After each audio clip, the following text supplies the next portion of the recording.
For close to 3 decades, an unresolved mystery cast a long shadow over the serene Gallatin Valley. The name Danielle "Danny" Houchins had settled into a painful, quiet resonance within Bozeman, Montana. Her unexpected and brutal demise in September of 1996 inflicted a lasting wound on the collective psyche of the community and, even more profoundly, inflicted deep, enduring pain on her family, who navigated almost 28 years of agonizing uncertainty. However, a recent, dramatic breakthrough in her long-dormant case has, at last, delivered clarity. The identification of her assailant, made possible by cutting-edge advancements in DNA analysis, not only provided answers, but also brought a somber sense of closure to a protracted and stubbornly unresolved saga. Born in Alexandria, Minnesota, on the 11th of November, 1980, Danielle Houchins held the distinction of being the eldest of 3 children born to her parents. A son and another daughter later rounded out their family. Subsequent to the arrival of their youngest child, the Houchins family made the decision to settle in Belgrade, Montana, a tranquil community nestled amidst towering mountain ranges. This relocation was primarily influenced by the parents' successful applications for positions on the ski patrol, a profession that perfectly complemented their deep-seated love for spending time in natural environments. This very passion for the outdoors readily blossomed within their offspring. From their earliest years, Danielle, her brother, and her sister were consistently keen on adventure, frequently engaging in winter sports like skiing, trekking through trails, fishing, and undertaking boat excursions on nearby rivers. Notably, Danielle developed a keen interest in climbing, a widely favored activity in the region's rugged topography. Beyond her physically active lifestyle, Danielle also showcased remarkable academic excellence, routinely maintaining a position among the highest achieving students. Her aspirations for the future were considerable. She harbored dreams of pursuing medical school and establishing a career as a bioengineer. On the 21st of September, 1996, Belgrade was alive with the vibrant energy of its annual town festival, a day dedicated to community celebrations, live music, and various performances. Danny, then 15 years old, had made plans to meet her friends later that evening. Nonetheless, with a few hours to fill before her rendezvous, she chose not to remain at home. Instead, around 11:30 a.m., she opted for a leisurely walk along a familiar riverside trail situated just outside the town's perimeter. Danny's mother, anticipating the arrival of guests later in the day, specifically requested her return by 2 p.m. and even provided her with a wristwatch, as Danny did not possess one. With a bottle of water in hand, Donnie set off, assuring her mother she would be back punctually. As the clock passed 2 p.m. and Danny remained absent, her mother's apprehension began to escalate. Believing Danny might have simply lost track of time amidst her outdoor excursion, she drove with a friend to the trail's parking lot, intending to escort her daughter back home. The first unsettling detail they encountered was Danny's white pickup truck, its doors left unlocked. Despite being merely 15 and technically unauthorized to drive alone, Danny's parents occasionally permitted her to use the vehicle within their quiet town, given her proficient driving skills and the minimal traffic. Still, Donnie herself was conspicuously absent. Upon commencing their walk along the pathway leading towards the river, they promptly came across Danny's car keys and her water bottle, both lying abandoned on the ground. This discovery instantly deepened her mother's distress. She began frantically shouting Danny's name, meticulously searching the entire route from the parking lot to the river's edge. With no indication of Donnie's presence, and lacking a mobile communication device, her mother acted without hesitation.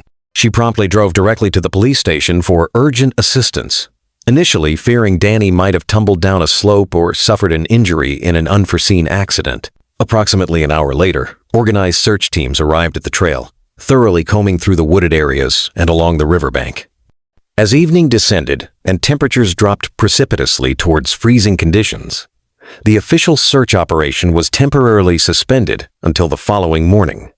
Nevertheless, Danny's family adamantly refused to halt their efforts. Joined by relatives and compassionate residents from the local community, they organized themselves into search groups and persisted tirelessly in their quest. Among these dedicated search parties was a man accompanied by his 2 sons, who happened to be friends with Danny's sister. They ventured into a densely forested section adjacent to the riverbank, using flashlights to pierce the darkness. Just a few hundred yards from the parking area, they observed something unusual within the water. Directing their illumination more intently, they made the horrifying discovery of Danny's inert body, situated near the shore in only a few feet of water. The man immediately recognized her deceased state and raced back to his vehicle to alert the proper authorities. Tragically, while en route to the station, he encountered Danny's father and was forced to deliver the devastating news directly to him. Police investigators meticulously examined the scene before Danny's remains were transferred to medical specialists for a thorough examination. Despite the grim context, the local sheriff promptly announced that Danny's death appeared to be an accidental drowning. With no visible wounds or clear indicators of foul play initially observed, the preliminary theory suggested she might have simply fallen into the river inadvertently and drowned by chance. Danny's distraught family found this explanation utterly implausible. Having spent considerable time outdoors since childhood, Donnie possessed a deep understanding of natural environments and was intimately familiar with that specific river trail. Her parents simply could not comprehend how she might have drowned in such minimal water depth. Despite their profound doubts, the sheriff maintained his initial position, and a formal homicide investigation was not immediately initiated, a decision that would regrettably have profound and lasting repercussions. The situation drastically changed when the medical examiners ultimately released their comprehensive findings. Their report detailed numerous scratches and bruises, consistent with defensive injuries, strongly suggesting she had actively struggled against an assailant. Adding to the disturbing evidence, her underwear had been pulled down. The experts considered it highly improbable that these specific details could have manifested during an accidental drowning. Furthermore, they confirmed that Danny had been sexually assaulted, and they located a biological sample from an unknown male on her underwear. While the examiners concurred Danny's cause of death was drowning, it appeared she had been forcibly held underwater. They also noted that Danny's wristwatch, a gift from her mother, was discovered high on her arm near her elbow rather than encircling her wrist. This observation led experts to infer that the killer likely pulled her by the arms, causing the watch to slide down as he dragged her towards the river. Despite these compelling pieces of evidence, the medical examiners, for reasons that perplexed many observers, still classified the manner of death as undetermined. While certain Danny had drowned, they claimed insufficient, solid evidence existed to definitively establish it as an intentional murder. Consequently, law enforcement did not launch a full homicide investigation, clinging to the official ambiguity surrounding the events. Even so, they continued to gather more information. Forensic specialists examining Danny's clothing found 4 hairs on her underwear, also belonging to an unknown male, presumed to be arm hairs. They successfully extracted a partial DNA sample. However, at that historical point, the Federal Bureau of Investigation did not yet possess a national DNA database. Therefore, experts could only confirm that the hairs and the seminal fluid found on Danny's underwear originated from the very same individual. A man's boot print was also discovered in the dirt close to the crime scene, though its definitive link to the case could not be established. Investigators interviewed several individuals considered potential suspects, but the partial nature of the DNA sample rendered it impossible to compare it to their genetic material, leading to no arrests. Compounding the family's anguish, many crucial facts about the case, including the sexual assault Danny had endured, were kept strictly confidential not only from the public, but also from Danny's own family for an extended period. From their perspective, it genuinely appeared that the police had no clear understanding of what had transpired and were still actively attempting to ascertain the facts. Regardless of the sheriff's official stance, some police officers were deeply bewildered and frustrated that the case was not being reclassified as a homicide. Cindy Botek, who had commenced her service with the police force mere days before Danny's death, was among these perplexed individuals. Having participated directly in the preliminary inquiry, she harbored a steadfast belief from the outset that a murder had indeed taken place. However, lacking the necessary authority to overrule her higher-ranking officers, she was left with little recourse but to contemplate the grim reality. One prominent theory suggested the assailant could have been someone familiar to Danny, perhaps a neighbor or a friend. Botek conversed with Danny's parents, but they were unable to name anyone who might harbor ill will towards their child. Danny had never experienced problems with classmates or any other community members. For many months following Danny's demise, any significant advancements in the investigation were practically non-existent. Authorities continued to conduct interviews with various individuals, but the sheriff's persistent reluctance to initiate a thorough inquiry severely constrained their efforts. Officers like Botek found it baffling that no one was actively pursuing an assailant, particularly considering the obvious indicators of an assault. It seemed undeniably evident that the person accountable might still be residing within their community. Several years after the killing, the incomplete DNA specimen was submitted to the Federal Bureau of Investigation's database, yet no corresponding genetic profiles were identified. Over the ensuing years, Danny's relatives progressively gained more comprehensive insight into the case details, including the fact of her sexual battery. They expressed profound fury that the sheriff had not treated the situation as a homicide from the very outset and had deliberately withheld such vital information from them. The sheriff later tried to redirect responsibility, asserting he had never viewed the incident as accidental and had consistently presumed it was a killing. This assertion directly clashed with his previous public statements to local newspapers, where he had plainly declared insufficient proof existed to classify it as a murder. Danny's mother and father also vividly recalled him conveying identical information to them, which only intensified their vexation and feelings of deceit.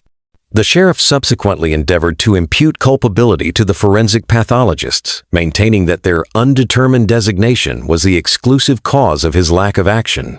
However, Danny's family remained convinced that the sheriff was simply attempting to evade accountability. Numerous individuals within the community understood that a diligent, rapid investigation immediately following the homicide could have resolved the matter and led to the assailant's swift capture. But with minimal initial effort exerted, the investigative lead grew cold, rendering the perpetrator's apprehension substantially more challenging years down the line. Danny's parents persistently fought for a thorough investigation, yet every endeavor ended in frustration and failure. Ultimately, her younger sister, Stephanie Millay, took on the heavy responsibility, engaging with local press and consistently contacting law enforcement officials, pledging to ensure that Danny's murderer would one day be identified. In 2019, 23 years after the murder, Danny's family finally succeeded in persuading authorities to reactivate the inquiry. Regrettably, this initial renewed effort did not lead to any significant breakthroughs. The Federal Bureau of Investigation's genetic database continued to lack corresponding profiles, and a review of former persons of interest proved unproductive, causing the investigation to halt once more. This static situation persisted until 2021, when a different chief law enforcement officer assumed command of the municipal police department. The incoming sheriff possessed a distinct personal connection to the incident. He had commenced his service with the force just days prior to Danny's death, and her unpunished killing had continuously weighed on his mind. Much like some of his colleagues, he had always been convinced it was a homicide, and now, wielding the authority to launch a comprehensive inquiry, he was determined to proceed. Despite the passage of decades, he possessed almost no concrete clues, save for an incomplete genetic sample from the probable perpetrator. Acknowledging the critical need for a fresh analytical perspective, he brought in two outside professionals: a retired California investigator who now operated as a private detective, Tom Elfmont, and an expert in genetic material, Sergeant Court Diepweg. Their singular and focused objective was to ascertain the identity of the individual whose hair and organic substances were located on Danny's underwear. Initially, the specimens were sent to a highly specialized laboratory in California, outfitted with cutting-edge tools for genetic analysis. By August of 2023, approximately 27 years following her passing, Danny's case was formally designated as a murder.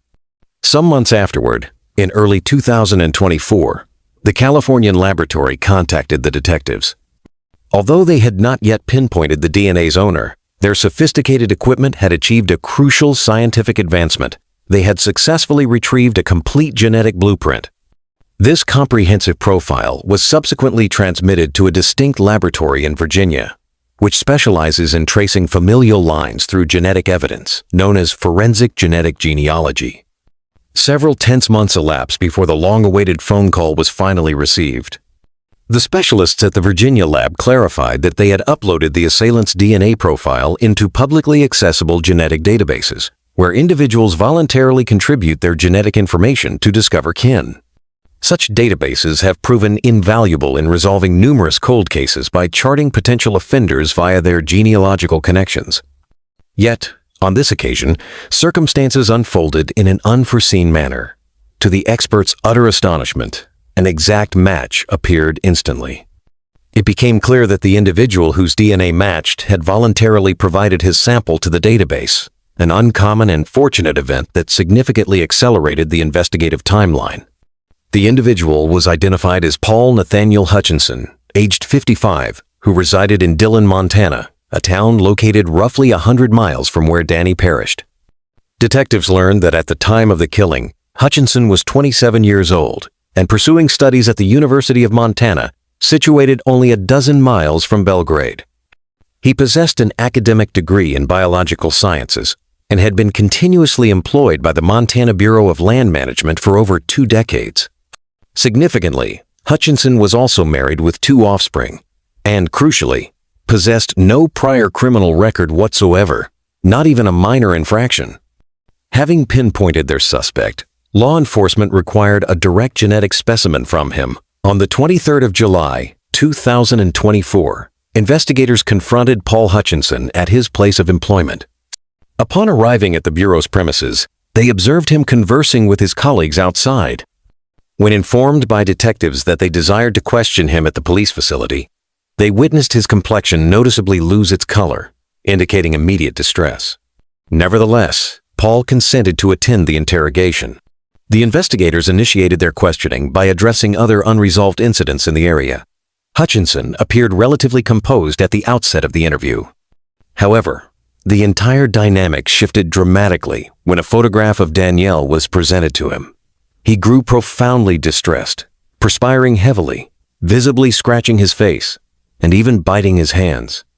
He struggled to maintain an upright posture, tripping over a chair when attempting to rise. In the estimation of the police, his demeanor powerfully suggested culpability. Nonetheless, Paul persistently refuted any participation in the killing. Investigators obtained a genetic sample from him and promptly forwarded it to the laboratory. Temporarily, he was allowed to leave, as law enforcement lacked adequate proof to formally indict him before the definitive laboratory results were finalized. Directly following the questioning, detectives reached out to Danny's sister Stephanie to notify her that they had at last identified her sibling's murderer. They guaranteed his responsibility, asserting that the genetic examination would simply corroborate their findings conclusively. Stephanie, having endured almost 28 years anticipating this juncture, experienced a deep feeling of solace, realizing that the perpetrator would finally confront accountability. She also recognized that a lengthy judicial procedure still remained necessary to officially conclude the matter. However, circumstances unfolded in an entirely unforeseen manner. The morning following his questioning, while police awaited the genetic analysis outcomes, Paul Hutchinson telephoned his local law enforcement department, stating he required assistance. He provided his precise location before abruptly disconnecting the call. Upon the arrival of officers at the designated scene, they discovered Paul's vehicle abandoned by the roadside. Within the vehicle, he was found deceased, with a firearm resting nearby. Investigators swiftly concluded he had taken his own life. Although no farewell note was discovered, his rationale appeared evident. He likely understood there was no avoiding incarceration, where he would spend the remainder of his life. For Paul's spouse and offspring, the whole circumstance proved utterly astonishing and devastating. They possessed no awareness of Paul's actions from almost 3 decades prior, nor were they informed that he had even been questioned by the police. His relatives became aware of these grave accusations concurrently with the tragic news of his demise. Paul's companions and professional associates were equally bewildered by the shocking revelation, as they had consistently regarded him as a committed family man and a highly reliable confidant. Despite the profound astonishment felt by those acquainted with him, investigators maintained absolute certainty that Paul was culpable for Danny's homicide. During August of 2024, they held a media briefing, officially declaring that his DNA corresponded flawlessly with the specimens found on the deceased's underwear. Law enforcement officials theorize this constituted a crime of opportunity. No proof existed to suggest Dani had any prior knowledge of Paul. It is highly probable she simply encountered him coincidentally near the trail, and he then made the terrible decision to assault her, subsequently taking her life to ensure she could not identify him. Dani's relatives acknowledged that learning of Paul's demise provided them with greater solace than vexation. Even though he would escape a lifetime in prison, their primary source of ire was the realization he might have been apprehended decades ago had the local sheriff approached the case with greater seriousness. If that crucial intervention had occurred, Paul would not have spent almost 30 years unconfined, founded a household, or experienced an undisturbed existence. Paul's wife publicly expressed her deepest sympathies to Dani's relatives, making it clear she neither endorsed nor condoned her husband's horrific actions. The Danielle Houchins case stands as potent evidence of law enforcement's persistent commitment and, paramountly, of the lasting devotion and unwavering resilience exhibited by a family resolute in their pursuit of equity. Although Dani's life cannot be restored, the unvarnished truth of her final moments has at last emerged from obscurity, permitting her essence and the vivid recollection of her vibrant life to finally find peace with the certainty of her assailant's identification.